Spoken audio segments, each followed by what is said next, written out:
Guys, നിങ്ങൾ ഈ video skip ചെയ്ത് പോകല്ലേ ഒരിക്കലും. ഇതൊരു ഇൻഫർമേഷനാണേ. അതായത് ഈ റോഡിൽ വർക്ക് ചെയ്തുകൊണ്ടിരിക്കുന്ന 2 വ്യക്തികളെ കണ്ടോ? ഇവരുടെ കൂടെ കുറച്ച് മുന്നേ വർക്ക് ചെയ്തുകൊണ്ടിരിക്കുന്ന വേറെ 2 സ്റ്റാഫുകൾ. അതിലൊരാൾ ആക്സിഡൻ്റായി, പുള്ളിയെ ഹോസ്പിറ്റലിലോട്ട് കൊണ്ടുപോയിട്ടുണ്ട് ആംബുലൻസിൽ. എന്താ സംഭവിച്ചതെന്ന് വെച്ച് കഴിഞ്ഞാൽ, അവർ വർക്ക് ചെയ്തുകൊണ്ടിരിക്കുന്ന ടൈമിൽ തന്നെ അതിലേക്കൂടെ പാസ് ചെയ്തു പോയ ഒരു സൗദി വണ്ടിയാണ്, ഓവർ സ്പീഡാണ്. അപ്പം അത് ഇവർ വർക്ക് ചെയ്ത് ശ്രദ്ധിക്കാതെ തന്നെ അവരെ ഇടിച്ച് തെറിപ്പിച്ചുകൊണ്ടാണ് പോകുന്നത്. അത്രയ്ക്ക് സ്പീഡിലാണ് അവർ വണ്ടി മൂവ് ചെയ്യുന്നത്. അപ്പം ഞാനിത് വീഡിയോ ഇടാൻ കാരണം, നിങ്ങൾ എല്ലാവരും ഡ്രൈവേഴ്സ് ആരൊക്കെ ഉണ്ട്, എൻ്റെ ഫ്രണ്ട്സായിട്ടോ അല്ലെങ്കിൽ ആരെങ്കിലും ഉണ്ടെന്ന് എനിക്കറിയില്ല, എല്ലാവരും കെയർ ചെയ്യുക. കാരണം നമ്മളെപ്പോലെ തന്നെ കഷ്ടപ്പെടാൻ വേണ്ടി വന്നവരാണ് അവരും. അവർക്ക് ഫാമിലിയുണ്ട്, കഷ്ടപ്പെടാൻ വേണ്ടി ഈ കൊടും വെയിലത്തും ഈ തണുപ്പത്തും ഒക്കെ കിടന്ന് കഷ്ടപ്പെടുന്നുണ്ട്. ആ ലൈനൊക്കെ ഇടുന്നത് തന്നെ നമ്മുടെ സുരക്ഷയ്ക്ക് വേണ്ടിയിട്ടാണ്.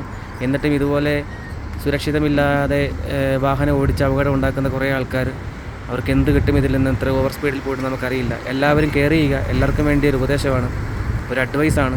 ശ്രദ്ധിക്കുക. Thank you guys. എല്ലാവരും ഈ വീഡിയോ കാണണം, സ്കിപ്പ് ചെയ്ത് പോകരുത്.